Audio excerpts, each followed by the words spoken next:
Hello everyone, welcome to Fableheim and the patch notes for Age of Wonders 4. Tiger update. This is the free update coming alongside the Ways of War releasing on November 5th, and you can test it out right now in an open beta. Now, Age of Wonders 4 has had open betas in the past, but they've never done one for an update accompanying a DLC, so this is a first for them. I hope that it is as successful as the previous ones were in providing feedback. Now, we'll get to the patch notes in a moment. They just have a brief Steam post talking about why they're doing this, what it's about, and I thought I'd go over it. I'm a day late, but you know what they say. A god ear is never late, nor is he early. He arrives precisely when he means to. So hi all, today we're going to be trying something new by putting the whole of the upcoming Tiger update into an open beta. This means that if you have the game on Steam, you will be able to play on that update by opting into the Tiger beta. See instructions below. This update changes an awful lot of things, including the massive hero skill rework and ambition system, so we're setting out to achieve two things. We're keen to start collecting your feedback early about how the system works, and if, or in all likelihood how quickly, the balance of it can be completely broken to make unkillable god heroes who single-handedly kill 18-strong armies of tier 5 units. We can hope. We also want to give the modding community a head start in updating their content to match the new update. We've done some testing to verify initial compatibility, but there's a vast variety of mods and mod combinations out there.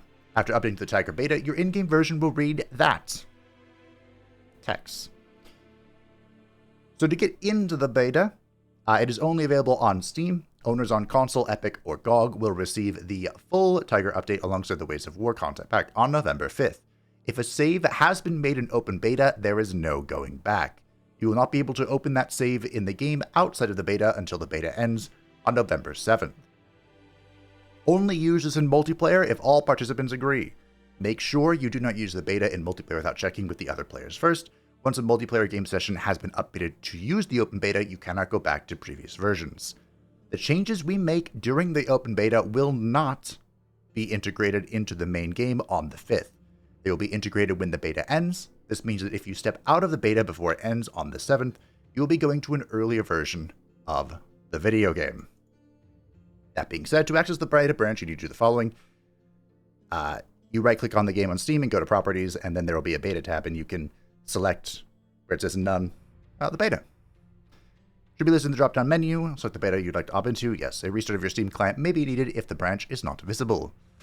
The most effective way to provide us with feedback is by making a discussion thread in the open beta discussion. There's a couple different types of feedback that we can use, that we can process during this beta period. Balance, probably the second most important one. Balance changes that focus on adjusting values such as damage, cooldown, action point costs, etc. are easy to implement. If there's any extreme imbalances that need to be tackled ASAP, would need to be tweaked as such. Balance changes that require us to change text are not feasible for the November 7th date. Any balance changes that involve us reworking ability/functionality can be provided as feedback, but cannot be done until a later point in time. Here's the most important. Stability. Crashes reported with the crash tool will automatically show up in our back end. So when you experience a crash, please make sure to upload those. My uploader breaks all of the time, so I hope it works. If you have a blocker, i.e. a crash or hang that will not allow you to continue your game, please make a report and include your crash report number given after upload so that we can tackle it. Any general bugs reported are welcome, but not the main focus of this period.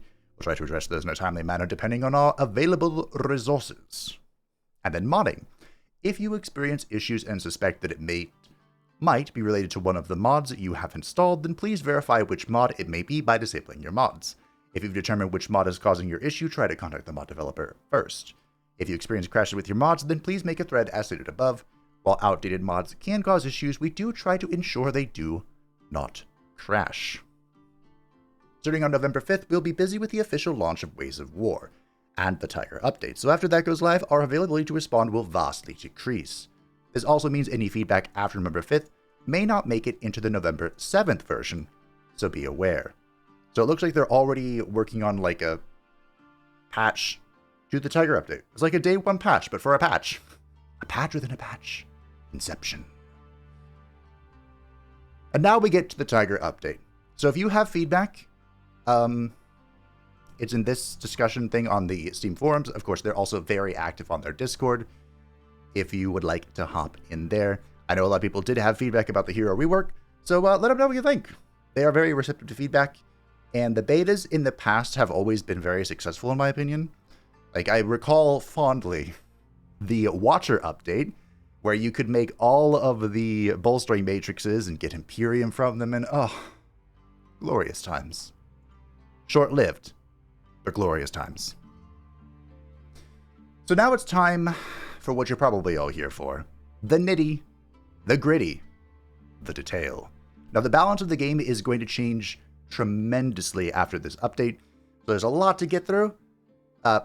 Check out the YouTube chapters if you are interested in skipping around or if you just want to know about one thing or another. So, highlights. New feature, the hero ambitions. Heroes now have their own ambitions and goals. Each ambition has a major and a minor goal, with the major only being achievable once. Achieving goals will yield points to level the renown of the hero. Increasing the renown level will yield additional benefits when the hero governs a city. Each hero has an ambition that determines their major and minor goal. Rulers can pick their ambition during faction creation. Rulers will have an instructor ambition set as defaults. Okay. I think this is leveling up people in your army. Heroes gain renown when they achieve their goals. Achieving their major goal may also reward heroes with a special skill or other reward. Higher renown increases the effects of a hero's governance skill and army leadership. Heroes that are unable to complete their ambition may be offered the opportunity to follow a different path. We've seen this in the dev streams, so if you can't exactly picture this, don't worry, it makes a lot more sense when you're looking at, the UI elements and whatnot. There are a total of 20 ambitions that a hero can have. Conqueror. This hero aspires to become a conqueror of cities. These are just vague descriptions, but hopefully it helps, paint a picture. Like, I believe Conqueror, the minor ambition for this is to just take a city, and then the major ambition is to take another player's capital. And I think, don't quote me on this, the reward is the ability to summon 2 Devastator Spheres. I think. Explorer. This hero aims to explore the ancient wonders of the world, clear infestations, and conquer ancient wonders. Collector. This hero desires to own a full collection of powerful artifacts. Lawbringer. This hero aims to bring law and order to the unruly wilds. Fearmonger. This hero aspires to become a symbol of fear. This is about making people flee from battle. Delver. This hero aims to dig up the treasures of the underground. That's perfect for Blint. Imperialist. This hero aims to bring the free cities to heel. Challenger. This hero craves to be challenged in combat. Privateer. This hero thrives in their freedom on the open waters. Defender. This hero strives to defend their city and their empire. Shepherd. This hero strives to nurture the next generation and lead them onward. Duelist. This hero aspires to become an unrivaled duelist. I think this one is going to be busted because the major ambition is to personally slay an enemy Gaudier, and you get plus 50% damage against heroes and plus 2 defense and resistance or whatever. And there are so many ways to break that. I really want to try this. Glory Seeker. This hero seeks glory by slaying only the most experienced foes. A Crusader. This hero vows to smite the wicked. An Instructor. This hero aims to lead the most experienced force in the world. This is the default for Gaudier. Raider. This hero thrives on the raiding of enemy territory. Prospector. This hero desires to become the wealthiest in the realm. Dominator. This hero seeks to dominate others to bolster their own ranks. This is at the end of combat to dominate or to raise somebody. And then these 2 are only for heroes. They cannot be chosen by rulers. A Steward thrives in the governance of a large and stable city. And an Elitist. This hero aims to prove their superiority to others. I believe Elitist is the bodyguard one, where their ambition is to be like in the Gaudier's army. I'm not sure.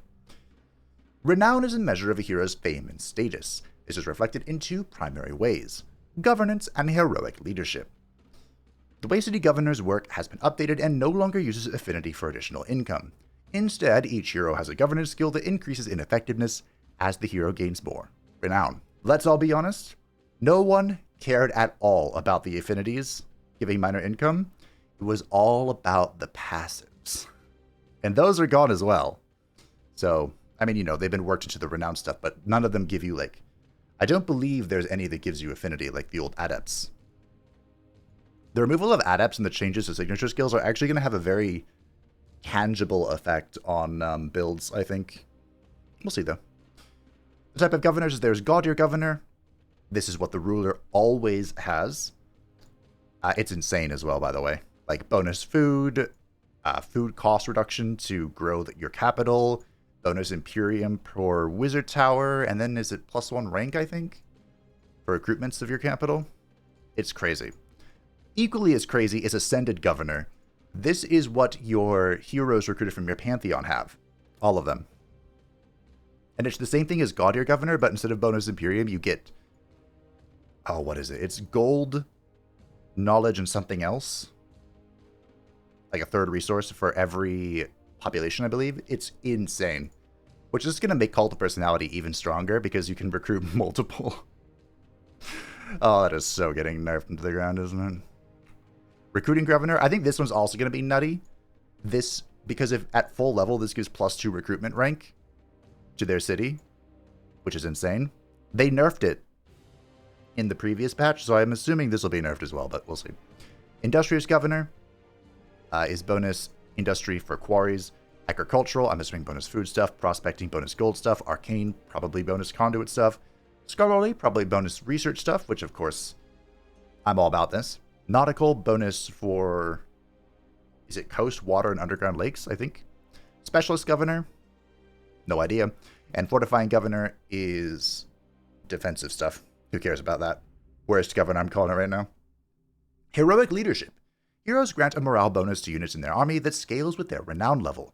Additionally, heroes of high renown inspire loyalty in their troops. Routed units have an increased chance to return when led by a renowned hero. I believe it's +5 for each rank. So at level 4, they get +20. Rework to hero skills. So it begins. Hero skills have been completely redistributed. Heroes now start with a class which is chosen alongside the starting loadout during faction creation. The class determines the weapons a hero can equip and the unique set of skills they can pick up upon leveling. At each 4th level, a hero can dedicate themselves to one of the Empire's affinities. These affinity dedications have replaced signature skills and will unlock a variety of new skills to pick from related to the affinity. So the hero skill has been reworked. Warfare, Battle Mage, and Support skill trees are gone. The signature skills are gone as well. Redistributed hero skills into God Tier Origins, Hero Class, and Affinity Dedication. Removed all hero skills from tomes. Now, some of these have been put into other places in skill trees. Some of these have just been deleted. And some of them have been built in passively once you pick up the tome. Like the example they gave is the Cleansing Flame Herald. Once you pick that tome up, you just have that now. So, it'll be interesting to see where all these went. Origin skill trees are determined by God Tier type. Yes, the new hero classes that determine skill trees and allowed weapons. Defender, specializes in defending its allies or ability in retaliation. Can use one-handed weapons, polearm weapons, fist weapons, and shields. Warrior, specializes in charge attacks, dealing damage and gaining strength through fighting. They can use one-handed weapons, polearm weapons, great weapons, and fist weapons. The biggest difference here... Shield should be in this as well, I believe. But the biggest difference is the inability to use shock weapons. So, maybe shields aren't in there. I don't know.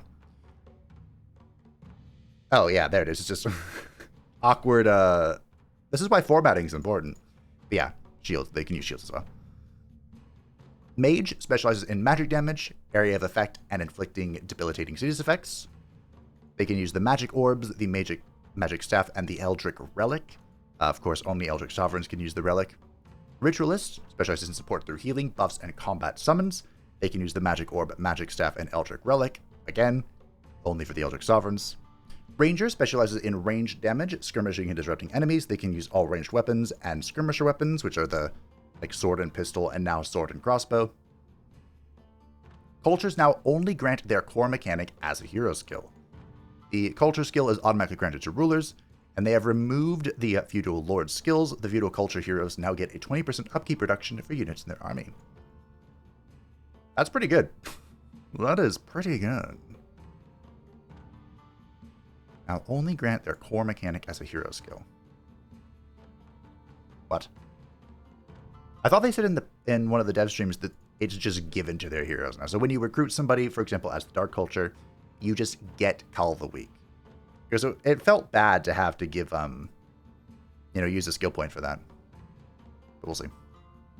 Mortal Champions now has a unique origin skill tree focused on army leadership skills. Now grants the ruler plus 20% experience gain. Ooh. That's just for the ruler, right? They now start with the command skill, which is 1 AP. Restore the AP of an ally. No longer grants city plus 10% gold plus 20 city stability.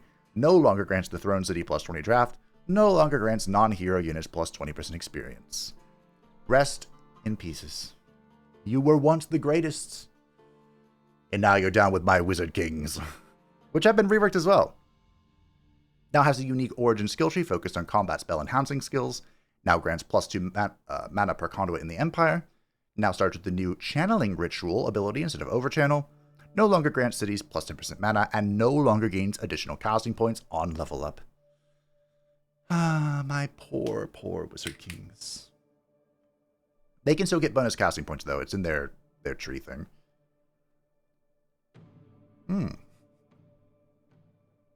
That's a lot. Dragon Lords now gain a class from their starting affinity. Chaos and Shadow Dragon Lords now start with the new Warclaw, which is a charge weapon. Origin skills, Draconic Health 1, 2, and 3, and Dragon Skills 1 and 2 were merged into signature skills. This is probably one of the greatest changes. Dragon Lords get a lot of reworking, but this was an excellent change. Exhilarating Roar is now a support ability, with an increased cooldown from 2 to 3 turns. Tail Swipe added Defensive Swipe as an alternative upgrade for Tail Swipe. This will put you in defensive stance after you swing, and it does not knock back enemies. Tail Bash renamed to Displacing Swipe and updated the description to read more like other descriptions in the game. Oh, good change. Increased cooldown from 1 to 2 turns. Dragon Breaths. All limited Dragon Breaths now deal 20 total damage when the Dragon Breath transformations are taken. 10 of each damage type, rather than 10 of a primary and 8 of a secondary. Oh, pure damage channel still deals 20 damage. Okay. Increased cooldowns of all Dragon Breaths from 2 to 3 turns. Dragon Breaths no longer count as magic. Aww. Comet Breath now deal 26 total damage when Dragon Breath transformations are taken. 13 of each type rather than 14-10. Cone Breath now deals 26 total damage when Dragon Breath transformations are taken, 13 of each type instead of 14-10. And Line Breath now deals 30 total damage when Dragon Breath is taken, 15 of each type rather than 16-12. So their raw values were buffed, but the fact that it no longer counts as magic means the synergies are less non-existent. Removed Ancient Governor hero skills, RIP. Dragon Lords are becoming more focused on their role as combat heroes instead of as leaders. Removed the Dragon Aura hero skills. They often conflicted with expectation, and they could not fit in the new tree thanks to their affinity requirements. Dragon Lords now have signature transformations at levels 4, 8, 12, and 16. Each signature skill grants a base stat increase. Signature skills no longer increase upkeep. Nice. Someone actually spotted this in the comments. Good eye. Level 4 grants the Affinity Aspect, a relatively basic boost to the expected roll of each Affinity Dragon. Level 8 grants the Affinity Transformation, changing the unit type and granting unique effects to potentially support both roll and tomes of that affinity. This is where the Dragon Major Transformation visuals are at this moment. Added the Primal Transformation. This does not change visuals at all, and grants Affinity hero skills based on the Dragon's starting affinity. Oh, that's interesting. Okay, I didn't know that. It has additional HP as well, because you don't get transformed into a type. Level 12 grants the improved Dragon Breath, Storm Breath, Inferno Breath, Rust Breath, Life Breath, Pure Breath, and Frost Breath. Level 16 grants the Affinity Elder, a powerful passive effect for the unit roll, and each signature skill unlocks additional hero skills to choose from. All Dragon Lord signature skills carry over on Ascension. Oh, okay. Level 4 and 8 signature skills for Dragon Lords are now persistent without a level requirement. Oh. Level 12 and 16 signature skills for Dragon Lords are now persistent with a level requirement.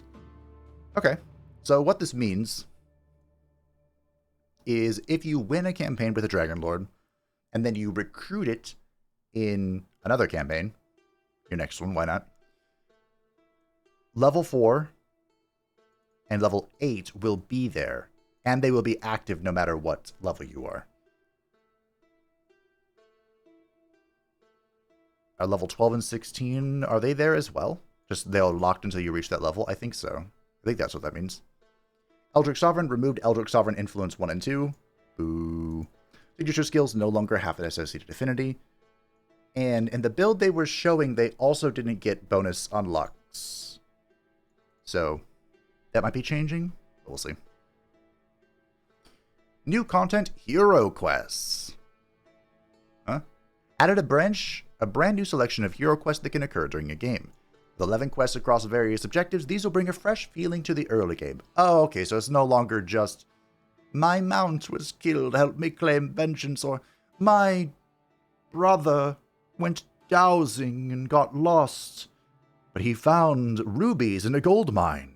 How does that work? I don't know, but here you go. 6 build improvement quests, Ashes to Ashes, A Shelter Unspoiled, Gelid Yearnings, Runes of Magic, Sorcerer's Spire, and the Order of... Player name. To destroy infestation quest, Stolen Honor into the Den. 1 kill unit quest, Power Made Flesh. 1 stack encounter quest, Profound Desire for unit. And a gather material quest, Medicinal Application. Okay, cool. There's already one of the gather material quests. It's for like the golem or whatever. New contents, Pantheon. New Pantheon items have been added for the update. 4 banner icons, 2 helmet customization options, 2 mounts for your race and rulers. I want the Horned Bear. The Jade Tiger is cool, that's what this patch is named after, but the Horned Bear looks insane. I don't know if it's any good, but it just looks cool. 2 society traits, Cult of Personality, totally getting nerfed. Valiant, it's not Valiant Knights, it's Vigilante Knights. Ho ho. Cult of Personality gives you a bonus. For all heroes, it gives you a bonus skill point when you go up a renown level. So I think that means a total of +3. I don't know if the first one counts because you start at level 1. And it allows you to recruit up to 4 heroes from your Pantheon. The devs mentioned this is probably banned day 1 in multiplayer games. And they also mention it's probably getting nerfed. The only downside to Cult of Personality is that if you have a stack that doesn't have a hero leading it, the whole stack has -10 morale. But that is so easy to overcome.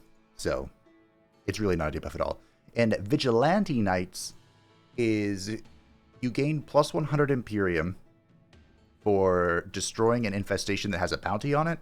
And bounties will just spawn on infestations that don't already have bounties apply to them. If that makes sense. I think there's one more thing about this, but I don't remember what it was. Added 2 hero origins, the Martial Cestus and the Slayer's Sword. This sword is a charge weapon, shock weapon, with fatality. I'm a big fan. Big fan. So it deals up to 50% bonus damage depending on the enemy's missing health. Added 2 Dragon Lord customization options. These can only be unlocked if you have the Dragon Dawn DLC, because it affects the Dragon Lords. The Esoteric Dragon Head, which I believe is the model based off the Blessed Dragon, which is the tier 2 support thingy. And then the Seal Blessed Dragon Spine. These are the little charm things floating off the Prosperity Dragon. Unfortunately, there is no new model for the Dragon Lords, so you can't have a proper Dragon Noodle. Unfortunate. Thomas wanted it, but they said it wasn't going to work, so big F. 2 Eldritch Ruler customization items. These can only be unlocked if you have the Eldritch Realms DLC for the same reason. The Eldritch Guardian Head and the Eldritch Ogre Head. I believe the Guardian Head looks like a gargoyle, and the Ogre Head looks cool. I'm sure someone will come up with something amazing for both of them. New Realm Creation traits. Added miscellaneous trait Unbound Tomes. The affinities blur and blend on this realm, allowing access to tomes otherwise restricted? Oh yeah. It's all coming together. I don't know exactly what this means, but I think I'm playing with it. Added the miscellaneous trait Subdued Umbral Abyss, a lesser version of the Umbral Abyss without umbral dwellings. A reduced amount of infestation in umbral gates. Interesting. Is this also restricted by the DLC? Probably, right? Maybe this is free just to give you a taste of what could be. Interesting. I might use that on something. I have an idea. Changes. All Pantheon backgrounds now have their properties tied to the item instead of being given to the hero. That's a strange way to explain that. What this means is, for example, I give a whole bunch of my custom heroes, that we fight.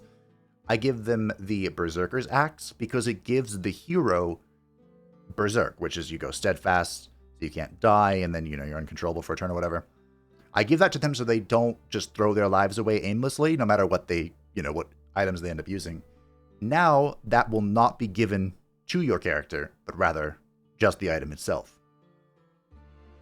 And one way you can keep that throughout your campaign is this next dot.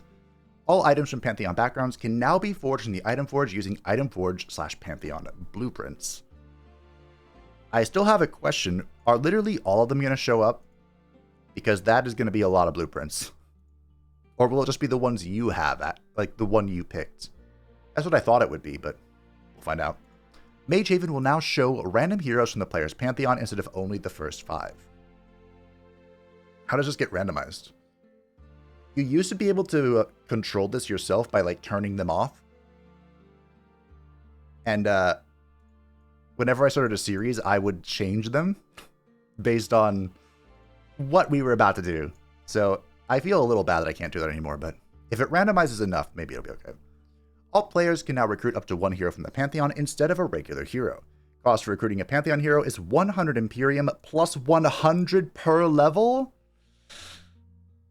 Oh, okay. I mean, they are very strong, so this makes sense, but my goodness gracious. All right. Also, there's just a button on the hero screen, like when you go to recruit a hero. You press it on the top left, and I think it's on there'll be recruit, and then I think there's recruit from Pantheon or something. Improvements, faction creation. The faction creation screens have received a visual upgrade, improving the usability and readability of various elements. Alongside these improvements, we've added a few new customization options for your rulers. Updated appearance customization screens, added snapshot support, replaced several sliders with snapshot previews, added personality selection to the finalized screen, and updated character lighting during appearance editing. New head variations for the human and elven forms, added new hairstyle variations for human, elven, dwarf, halfling, and orc forms, added tail length sliders to ratkin, lupine, lizard, and insectoid. That's cool. Added a no-tail option to tail length sliders. Oh, nice. The faction selection screen now shows the race biography of the selected faction. I'm a little worried that this is going to break every aesthetic mod I have. I haven't tried it yet, but I think it's going to. By the way, right now, with the mods turned off, Anubis is a floating head, which is hilarious. I will admit, that is really funny, but not very conducive to representing Anubis. Improvements, quality of life. Updated iconography for improved accessibility. Enemy combat banners are now more visible, or visibly hostile through style. Tactical hazard icons have been changed from exclamation points to clearer buff/debuff symbols. Okay. Added control settings to the random faction generator and faction creation. Alright. Added a repair all button to the city interface. I'm really excited for that. This repairs all pillaged provinces, or however many you can afford. The important stipulation there. Added a disenchantment button to the reward screen. This is also incredible. This immediately disenchants any received items for their value in the binding essence. And most importantly, you don't need an item forge to be able to do this. Added a hero shuffle to the hero recruit screen. For 100 gold, this will replace the current selection of heroes determined by available classes. This has a 5-turn cooldown. This was Imperium previously in the dev build, but now it's gold, which I think was an excellent change. And giving it a cooldown, it's probably good that it has a cooldown. Probably. Alright. Now we get into the nitty-gritty. Those are the highlights. Those are what you have to look forward to. Now, it's time for nerding out. AI. Alignment will no longer wane for the AI, and the AI will now gain more alignment in the direction that fits with their personality/society traits over time. Rework the way bounty viability is calculated. Bounty viability is really funny. I don't do it usually because the AI right now, it will sacrifice its very soul to commit to a bounty if it accepts. So, it can be really funny. This was really interesting, though, and of course, they just gave this to the AI so it stops doing AI things, but it was also really funny to have, like, good guy Garrosh and evil Pope Blint. We'll see how much that affects everything. Combat AI. If the AI detects that a single Tier 1 unit is being attacked by more than one Tier 1 unit, they will try to flee the battle automatically. Note the unit might still die, even if it flees. This change was made for scouts, so that you don't have to go into the battle and run away. Just do your best. AI will now use spells even when it is sure the battle is a win or loss if the player has enough mana to spare. AI now has a better understanding of what places are safe and what places are dangerous. This will improve positioning and unit preservation. I'll believe it when I see it. Improve positioning for units when using an ability that targets all units or the player themselves. AI now understands better how to use sprint abilities and adjusted AI valuation of sundered/bolstered resistance/defense. Okay. Sure. Art. There were actually a lot of really minor art changes. Added combat icons for the following combat effects. Age of Affinity, Arcane Maelstrom, Cascading Power, Ascended Summoner, Domain of Mayhem, Fog of Insanity, Arctic Blizzard, Cycle of Seasons, Master Summoner, Sandstorm Summoning Well, Throne of Mirrors, Valley of Wonders Transformation, Weaver's Overchannel, Withering Mist, Magical Disruption from Empires and Ashes, Spell Ward, Empires and Ashes, Misty from Primal Fury, Sea Storms from Primal Fury, Cleansing Flame Herald from Eldritch Realms, Consecrated Firestorm from Eldritch Realms, and Insidious Whispers from Eldritch Realms. So basically, any of the persistent combat effects now have new stuff. All weapon enchantments have been updated. They look really cool, but they still sometimes override each other.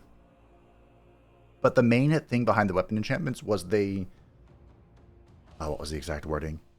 They reduced the particle effects, which they hope will improve combat performance. I agree, great change. Updated Domain of Mayhem realm icon, screw the Domain of Mayhem.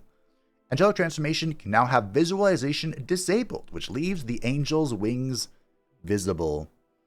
Good change. Someone actually, in my Discord, which by the way you can join below if you're interested, immediately hopped into the beta and turned it off.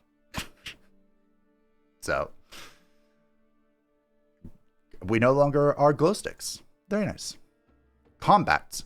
All bushes and trees and high grass. That was a reference, but it's actually appropriate. Flora obstacles in combat have gained the slowing tag. This is to experiment more with the flow of TC, tactical combat, maps, as well as make the swift property more impactful. Gentle reminder, the Raptor from the anniversary update, gift, update, we'll go with update, makes all of your cavalry and optional cavalry swift. You know, just thoughts. Mind control and domination effects can now be dispelled by abilities and spells that cleanse debuffs. Yes!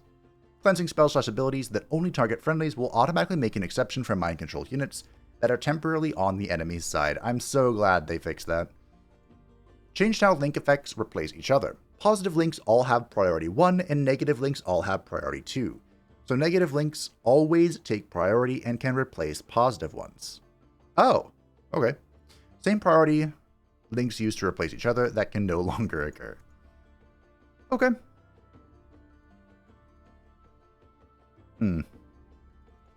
That's interesting.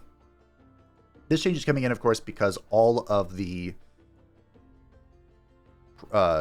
Apex units, the 2 Apex units, have links. So the Prosperity Dragon has a friendly link that transfers damage and heals, and then the Calamity Dragon has a negative link that inflicts ghost fire and damage and stuff. There's also the... I'm assuming this will affect the Umbral Mistress. A lot of unit abilities that were single action or free to use now enable the unit that has them to move while having the ability selected. Oh, okay. That's a good change. Buff/debuffs. The Ghostfire status effect now overrides the Burn stating effect. Applying Burning to a unit with Ghostfire will apply Ghostfire instead. Applying Ghostfire to a unit with Burning will cause the Burning to be replaced with Ghostfire. I think that a Chaos Ghostfire build is going to be so strong. I'm really excited to try it. Buff Despairing, I think it was just called Despair, then renamed to Remorse. Reduced morale loss to 2 per turn, now stacking up to 5 times. Buff Rally, reduced morale gain to 2 per turn, now stacks up to 5 times. So these are nerfs if you're just dabbling with Rally and morale and Remorse, but they are buff if you are full committing to them. So, take that for what it's worth. Cultures. Feudal, Dark, and High Culture now have loader options for Sword and Crossbow for the Ranger. And of course, anyone can get one, it's just these are the ones who have the starting choice. Feudal has removed Feudal Lord skills. Rest in peace, my Lord of War. You were loved. Feudal heroes now have an innate 20% upkeep reduction for units in the army. High, the unit Awakener, exposing light reduced cooldown from 2 to 1. No. No, how could you unleash this evil upon us? This is the tier 3 battle mage, and exposing light absolutely thumps. Yep. Industrious unit Anvil Guard. Taunt now has range 3 instead of touch. Uh-huh.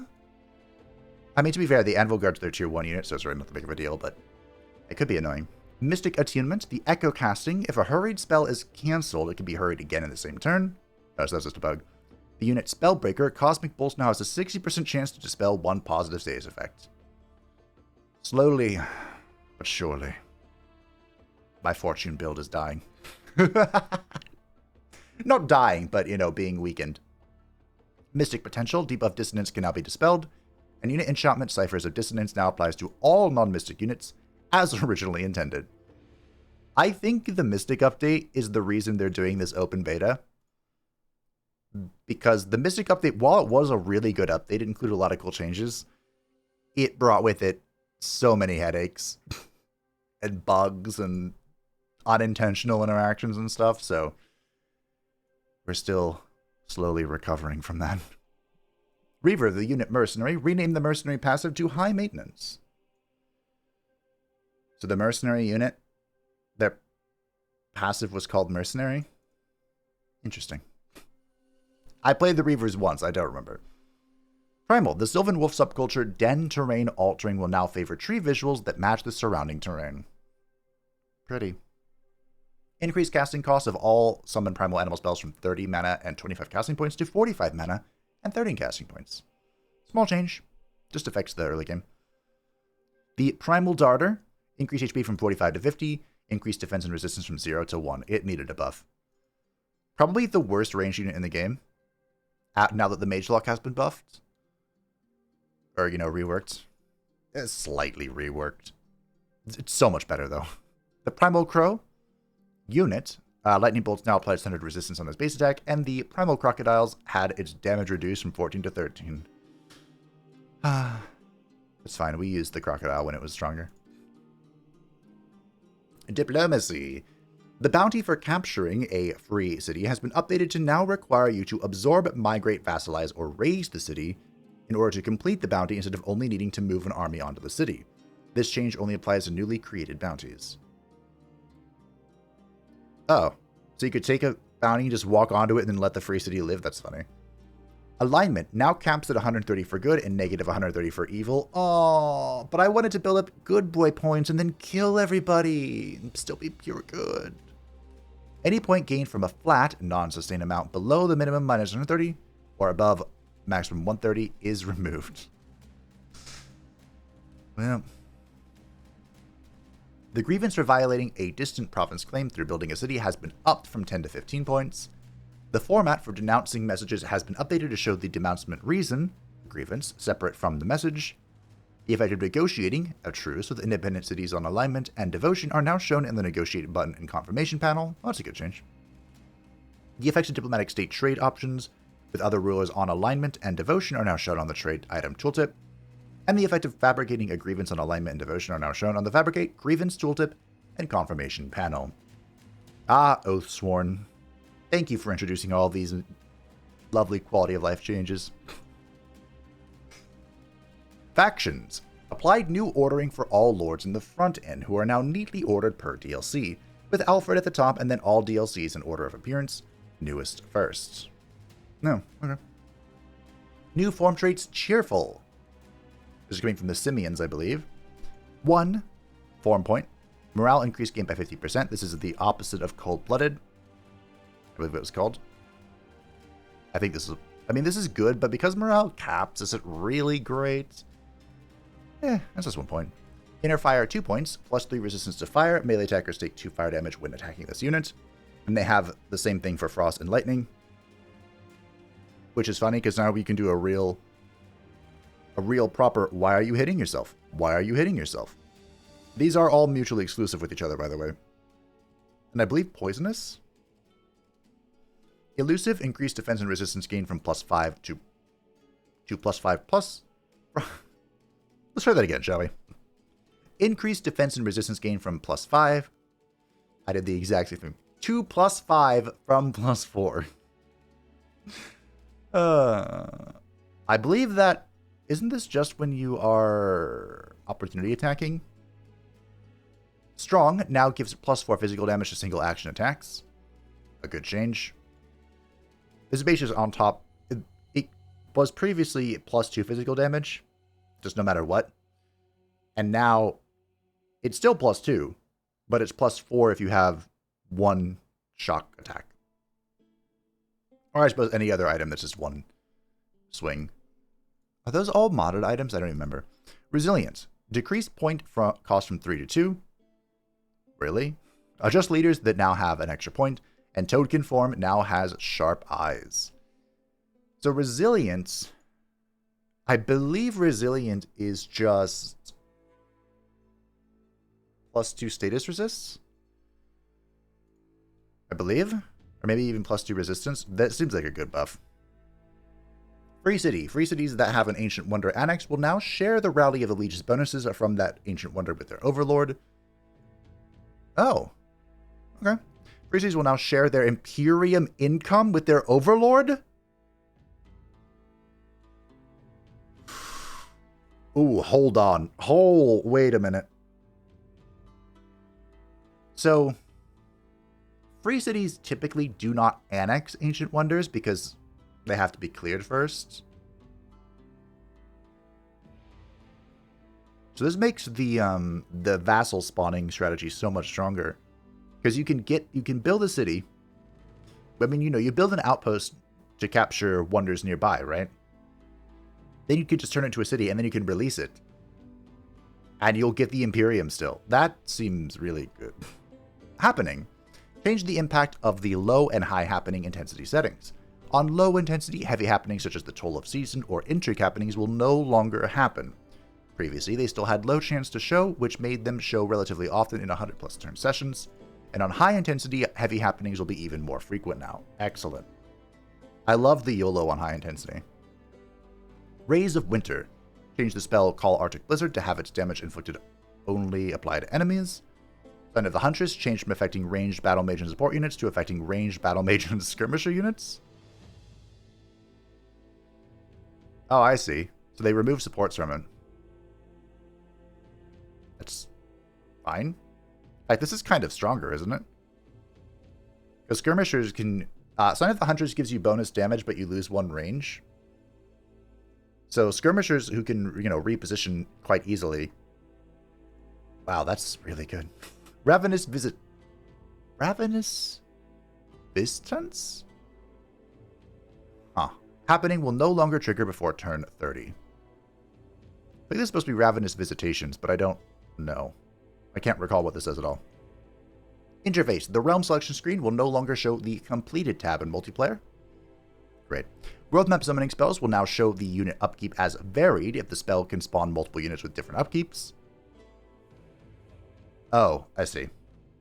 This is for like the summon animal, summon elemental, whatever. Spell tooltips will now show active modifiers that apply to that spell. Good. Effects that trigger when a unit reaches a certain HP percent will now be shown on attack previews. The layout of the alignment tooltip has been updated. The Beacon of Light now has an icon on the overview map. gray shields will now be shown in the diplomacy screen overview for unknown rulers that are at war with the player on the player's own relation overview. This can happen in team games. Oh, I see. So if you're at war with a team, it will show you just a blank slate for the other person who was dragged into the war. Quests that have no position can now be left or right-clicked in the quest tracker to open the quest overview. Rulers that are in the void can now be inspected through the hero overview screen. The hero panel will now show the race biography of enemy rulers and free city lords. I have to make sure I keep typing up biographies, I guess. The equipment selection will now no longer undo your sorting after equipping an item. Thank you. Now we need to get this into the item forge somehow.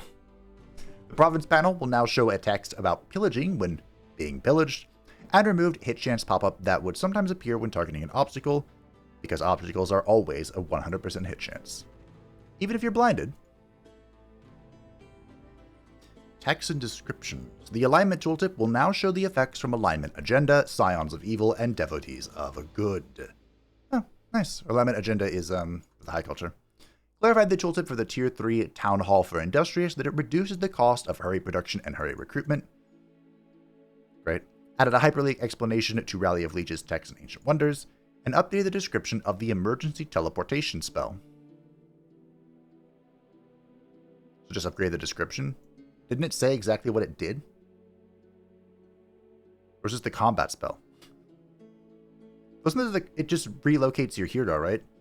It's like a random 3-tile teleport that heals you and moves you away. Hey look, controller changes. Sorry, I didn't read any of that. Item Forge. Renamed the dual weapon category to other weapons category. Fun fact, this change was made because they wanted to add more weapon types in this patch, but they didn't have the time. From what I can understand, this seems to be their timetable seems to have been quite complicated for Ways of War, so I'm glad they got most of what they wanted to do done. Added new Dragon Claws, the War Claws, these are the shock weapon equivalent for Dragon Lords, and the Armored Claws, these are combined one-handed plus shield items for Dragon Lords. They accept both one-handed and the shield infusions. Ooh. That could be really good. Added the new Ceases weapon. This weapon uses the primary slot and blocks secondary and mount slots. It has a repeating attack with damage equal to swords. It has the combo property, dealing an extra 60% of its damage to the target and enemies adjacent to the target when hitting the third attack. Is that always what the combo is? I thought there were other combos. Maybe not. New sword and crossbow skirmisher weapon. This weapon uses the primary slot and blocks the secondary slot. It has a repeating melee attack and a single action crossbow shot. This weapon does not have piercing, instead crossbows have higher range and base damage. I feel like those should be switched, but we'll see. The heavy mage lock, fire heavy mage lock, reduced base damage from 34 to 30. No! 34 to 30. Darn. The pistol and sword, fire mage lock, reduced base damage from 20 to 18. My heart. I wanted to do mage lock stuff. I'm still going to do mage lock stuff, but... In multiplayer, the combat engagement screen will now close if you receive a request to take over combat for another player, and fix an exploit where structures/units would refund their costs if queued during an auto combat with always observe manual combat enabled. I wonder who found that. Hey look team, out of sync fixes. Alright, there's a whole page worth of them. How many more do you think remain in the game? I don't know. Pantheon. The staff from the Umbral Direcaster now gives a nerfed version of Hysteria Storm, now once per battle and ranges 3 instead of 4. Lol. Change the Orb of Necromancy to the Staff of Necromancy. It looks very cool. This is to allow it to become a template in the item forge, as orbs cannot have active abilities. Inhabitant traits no longer replace infestation units. Oh, they did that? Change some Story Realm equipment rulers/heroes get in Story Realms to fit the new loadout constraints. Milenis no longer receives a glaive in the Eternal Court, and Nimue gets a Staff of Bloom in the Enchanted Archipelago. Tomes, here we go, the moment everybody has been waiting for. Astral, the Tome of Evocation. The unit Evoker, Electrifying Arc, reduced cooldown from 2 to 1, and the unit now has 4 lightning resistance. I might actually end up using this unit now. This is the Chain Lightning, right? I don't remember if I've ever actually used this unit. Tome of Warding, combat spell Static Shield, reduced casting cost from 30 mana 25 casting points to 10 mana 15 casting points. It's basically free. Wow. I hate Static Shield so much. This is the stun, right? No, we'll see. Chaos, the Tome of Pyromancy. Combat spell Immolate. Reduce casting cost from 30 mana and 25 casting points to 15 mana 20 casting points. Increase damage against burning targets from 10 to 15. Okay, not bad. The Pyromancer's Flame Strike had to reduce cooldown from 2 to 1, and now has the Can Be Cavalry, an optional cavalry battle mage. Huh. Okay. Sure. Tome of Mayhem, the combat spell Infectious Insanity has been moved to the Tome of Pandemonium, and the world map spell Incite Revolution has been moved here from the Tome of Pandemonium. Oh, okay. Did they buff Infectious Insanity? Combat spell Incite Revolution has been moved to the Tome of Mayhem. Wait a minute.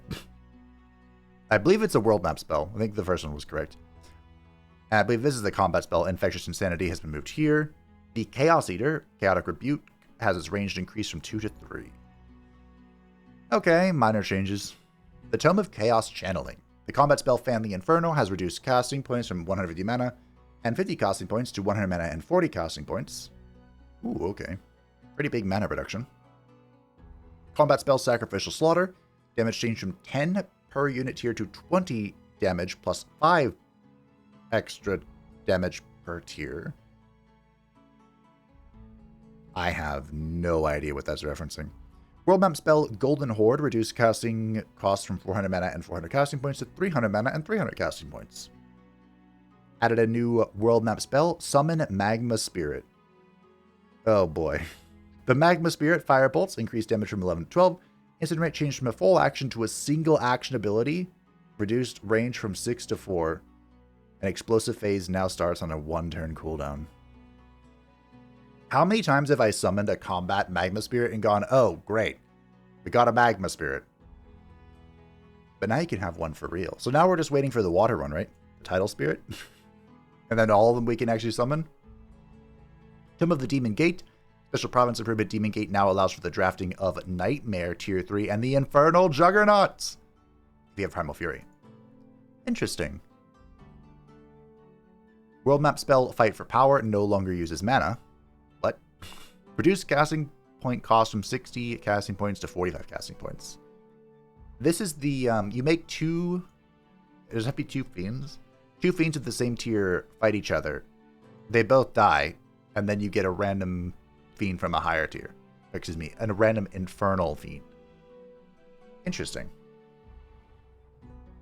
I think we can get the Juggernaut guaranteed. This used to be like a complete YOLO.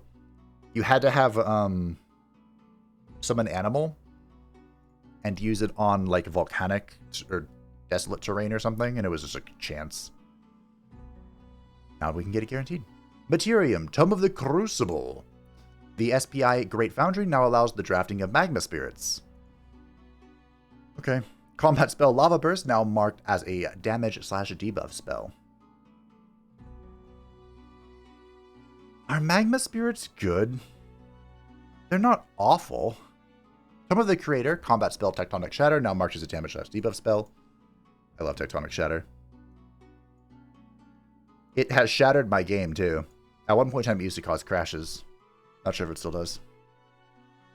It was specifically on water maps. You would cast this, and it would try to destroy every single water tile, and the game would just go, nope, goodbye. Nature, Tome of Beast, the world map spell Summon Wild Animal can no longer summon the Inferno Hound. Oh, they took out the little doggy. And the world map spell Summon Greater Animal from the Tome of Vigor can now summon the Inferno Hound. Huh? Isn't the Inferno Hound at tier 2? Or is it tier 3? Interesting. I don't think I'd be happy seeing an Inferno Hound after spending the mana and casting points for Greater Animal, but Tome of the Goddess of Nature, the world map spell Mass Rejuvenation now heals 10 temporary HP to resurrected units when Nature Bolstering Matrix is built. Okay. Isn't this a combat spell? Unit Enchantment Force of Nature now also applies to dragon unit types. Oh, that is insane. That is absolutely nutty. Because you can go the tier 3 tome. Because this is just an enchantment, right? So you can still go the tier 3 tome for Draconic Blood or whatever it's called to get the major transformation. All of your culture units are now dragons. You already have the Draconic Rage. And now, I mean, Force of Nature could apply to your own units because you turn them into plants or whatever. But the dragons, this is plus 30% crit, right? My goodness. That's a good change. I like it. Order. Tome of the Beacon. The Lightbringer. Definitely didn't almost call the Lightfish. Got plus 2 damage on its Spirit Bolts. Didn't need a buff, but okay. Tome of Cleansing Flame. The Cleansing Flame Herald changed from a hero skill to a tome passive. Now grants the Flame Herald's consecration in all the players' battles. All Burning Ground becomes Cleansing Flame, and all slain enemy units create Cleansing Flame for 3 turns. I'm going to try and find a way to combine the Cleansing Flames with Ghostfire. See if we can have both. We'll see what we can do. Tome of Exaltation, the city structure Temple of the Exalted, no longer doubles governor income due to changes in governance. Increase mana income from plus 10 to plus 30. Increase city stability from plus 20 to plus 30. And reduce the production costs. Is that good enough? I think it is. I mean, you're really here for this, right? The city stability bonus. Methinks. Tome of Cryomancy, the unit White Witch had her damage increase from 10 to 12, and now has 4 frost resistance. Okay. Fair enough. Units. Updated the Champion Medal. Okay. Mage also bypasses 1 defense. Why would a mage want to bypass defense? Shouldn't this be resistance? Shock, change from plus 20% crit chance to the sprint ability. I'm not sure if that's better or worse, actually. I mean, plus 20% crit on a shock is insane. But being able to sprint is also kind of crazy, isn't it?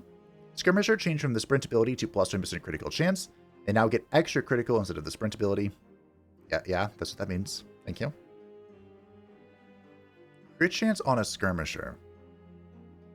That could be terrifying. Polearm changed from extra retaliation to plus 40% damage on retaliation attacks. Okay. I kind of like the extra retaliation, but that could be very strong as well. Archer's HP balance increased tier 1 archer health by 5 points, and the tier 2 archer, and the tier 3 archer. Oh, great, because the slippery Materium archer wasn't ridiculous already. I mean, to be fair, the tree one is probably better from like a min-maxy perspective, but the AoE one's still annoying. Fiends. Fiends are now referred to as Infernal Fiends. Fiends include Accursed and Infernal Fiends, and Infernal Fiend units now have a base 15% critical chance on all attacks. You what now?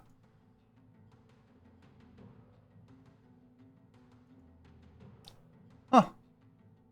Will this affect your culture if you become Infernal Fiends through the Demonkin? Umbral Demons no longer give plus 2 defense from the unit type. This is to balance the Gloom Strider transformation. The base Umbral Demon units will keep this plus 2 defense as a natural bonus. Okay, well, I'm glad I used this earlier. Zombies raised from dead units will no longer inherit the rank of the unit they were raised from. Shucks. Wildlife. Oh, okay. The Inferno Hound was increased from tier 2 to tier 3. Chance of applying burning on attacks increased from 30% to 60%. HP, defensive stance, and damage adjusted for the tier increase. Okay, now I feel a little bit better about getting an Inferno Hound. Thunderbird increased resistance from 2 to 3, and the Lightning Bolt damage increased from 12 to 14. The Autumn Fairy, Blinding Gale, cooldown reduced from 2 to 1. Winter Fairy, Hindering Blizzard, cooldown reduced from 2 to 1. Okay, so a bunch of these Battle Mage special abilities got dropped to like 1 turn cooldown, which I think makes them a lot better. The Direcaster now has Melee Mage, so it can cast in melee, which sounds terrifying. Because remember, the Direcaster does bonus damage to isolated units. That's not actually true. The correct way of wording that is he does less damage to units that are surrounded by adjacent friends. So usually you would just, send off a unit to tie it up, but that unit can now get bolted in the face and take full damage. Entwine Scourge, Poison Bolt damage increased from 14 to 16. Entwine now deals 12 blight damage and sap strength increased stacks of weakened applied from 2 to 3. This buff has been a long time coming. The Entwine Scourge is probably one of the worst battle mages in the game. Or was. Probably changed now. I also don't really like the Transmuter, but the Transmuter is like an ancillary battle mage. Swamp Troll, Poison Bolt damage increased from 14 to 16, and Plague Spores reduce range from 6 to 4. The Ghost Ship, still haven't seen one of these. I think I've auto to battle with one of them. Whale of the Lost, increased chance to apply Remorse from 60 to 90%. Great! Fantastic! World Map. Allied units with the Siegebreaker property can now help besiege a city or outpost? Oh, does this mean that they can initiate the city or the siege without a hero? Oh, that's actually so terrifying. How many times have I had random stuff just roaming around my territory? I'm like, oh, they can't siege me. It doesn't matter. It's unimportant. Well, now, surprise, it might be important. Infestations can no longer send 2 invasion stacks to different players. They now stick to only 1 player. Wow. Rude. Address inconsistency with casting spells on versus attacking trespass armies. No? It is now allowed to cast a hostile spell on a non-hostile trespassing army belonging to another ruler. If that ruler is allied to the player, then the alliance must first be broken. Casting a hostile spell on a trespassing army will grant its ruler a grievance, and casting spells on hostile independent city armies does require war to be declared. Okay, so this is an adjustment. Not an adjustment, but like an addition to the you can fight a player you're not at war with if they're trespassing in your domain. Now you can drop spells on them too. I suppose you'd only want to do that if you were going to fight them, right? Map generation. Improve the placement of Arctic, Desolate, and Desert themes, preventing them from overlapping with player spawns when they did not pick any of those adaptations. I thought they were kind of fun. Improve generation of an underground connection between the halves of the Lava Divide realm. I read like the first 5 words here and got really excited, and then I lost it. Improved ruler placement on divide maps and team games. Improved terraforming logic on Pall of Gloom. Improved generation of island maps, especially on smaller sizes. Remove single province ancient wonder islands on island maps. Good. You could never capture these. I think Jaina had one of these in her map. Improved river generation. Nice. This is really good for nature players because you get that, you can use rivers as, like, roads and bonus stuff from having coasts and rivers and whatnot. Reward sets. Due to pass on reward sets to make the dropped items more interesting and varied, you should now see a much broader variety of item types, more of the pre-made items spawning, especially mounts and wands, more variety in the items that are generated, hopefully fewer damage channel reduction items. Tom said that he spent a few days on this, just like only this, because the random item generation was so bad, somebody went out of their way to make a mod to prevent it from happening. I'm still probably going to use your mod. You're an absolute G. Thank you very much. But for the first playthrough, I will see how this looks. I'm still probably going to use the mod. Some rewards for clearing magic materials of infestations got changed. They now guarantee giving items, and that item will be of a higher tier than previously. Clearing magic materials now guarantees giving a tier 2 or 3 item. Clearing the void stones now guarantees a tier 3 or tier 4 item. That's how annoying they are. Clearing bronze infestations now guarantee a tier 2 or tier 3 item.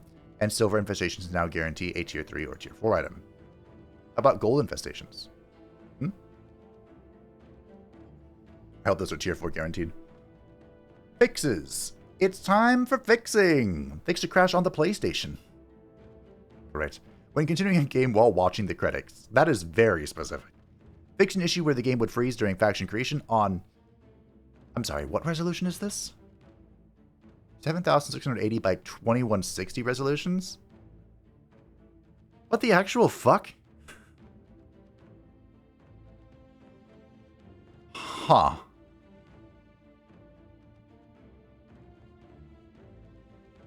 Is that what 2K resolution is? I don't think it is. This number seems large. But okay, great. Fix an issue where AI would build a special province improvement on top of an ancient wonder. How could they do... What? Fix an issue where AI would not expand properly to do a province evaluation issue. Good. Fix issue where the AI would try to rebuild a ruined city multiple times.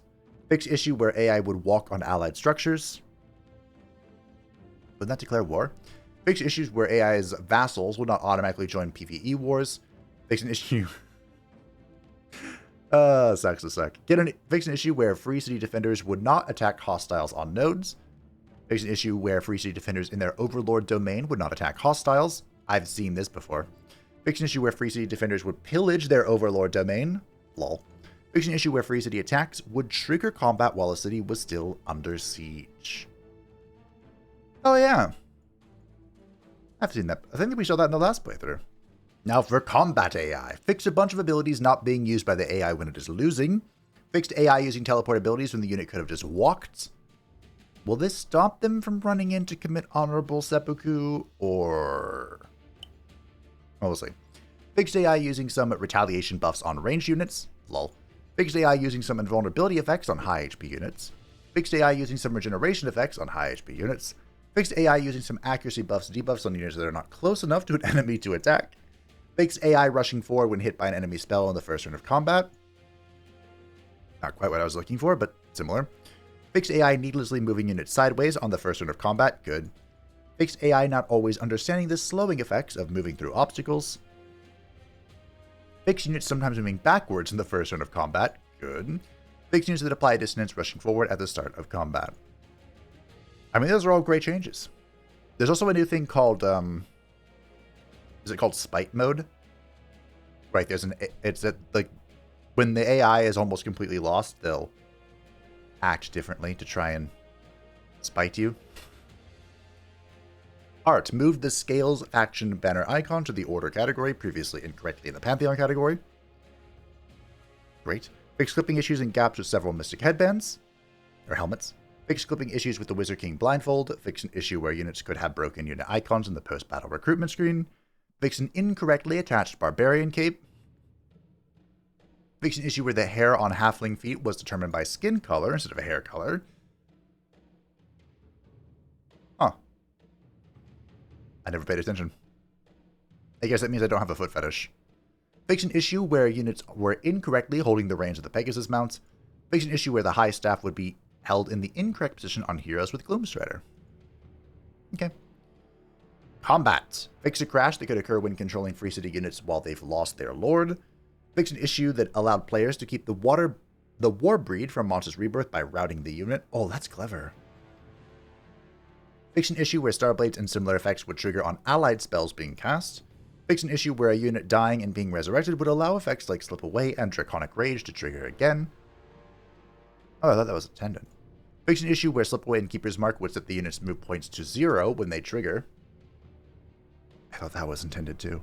Fix an issue where flying, floating, and ethereal units triggered hidden traps when moving over them.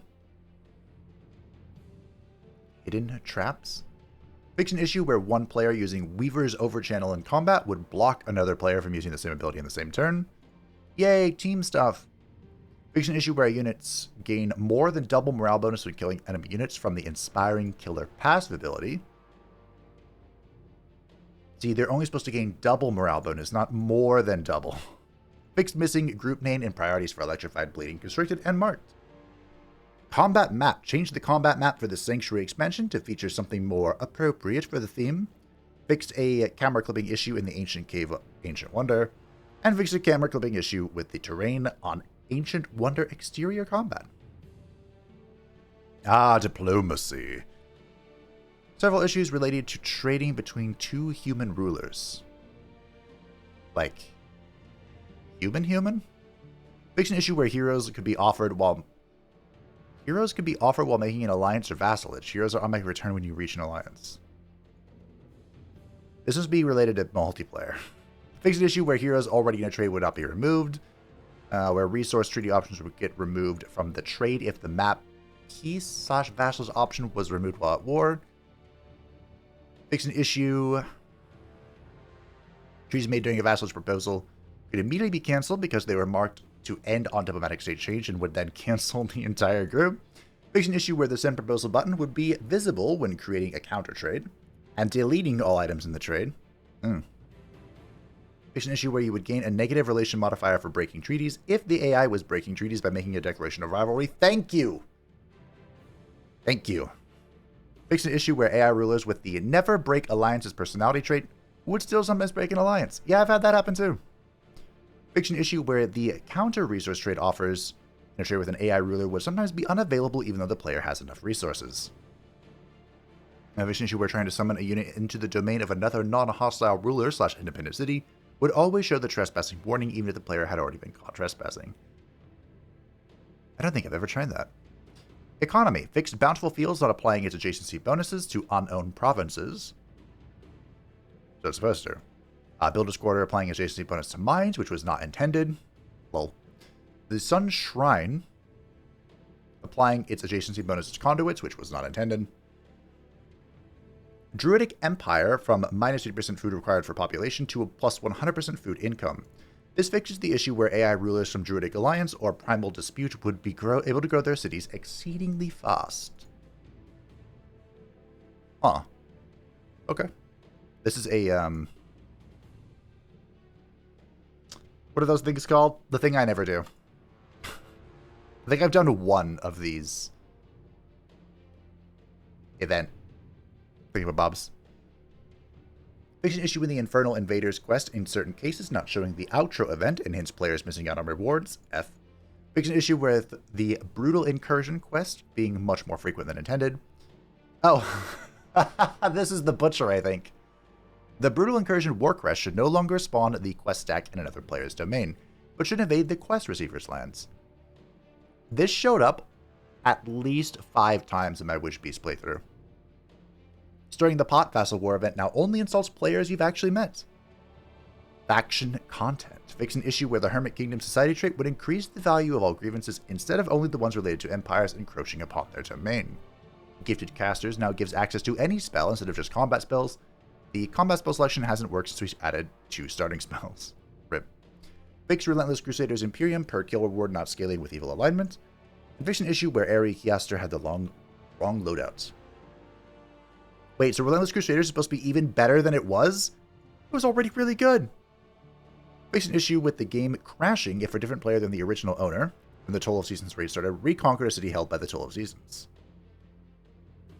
They can hold cities. Hey look, interface fixes. Identifier. Oh, I see. So the Umbral Exile is now a shadow spell. I realized like halfway through, I typically don't read all of the fixes because they're fixes. They're great. They're good. But there's so many of them. Spell amplification from the amplification balance stacked with itself. Oh, that's funny. Unicorn is now always a magic origin unit like its infernal counterpart, the Nightmare. So is the Bone Dragon. Although, is that new? Or is it in the last patch? Through the cycle, fix Artificial Blight, removing corpse models. Fix an issue where the chaplain did not have the correct enchanter tag. Okay. Enchanted Bloom spell from Tome of Paradise was giving the wrong income. Enchantment for Infernal Focus had the wrong icon. Fix the ruler statue from the Tome of Exaltation to now correctly give +3 Imperium when on the highest level of vassalage of 3 cities. And updated the text to clarify that. Yeah, so this is the patch. I'm not going to read any more of these fixes. My throat is killing me. I'm sorry. I have a sinus infection, so stuff is dripping down my throat.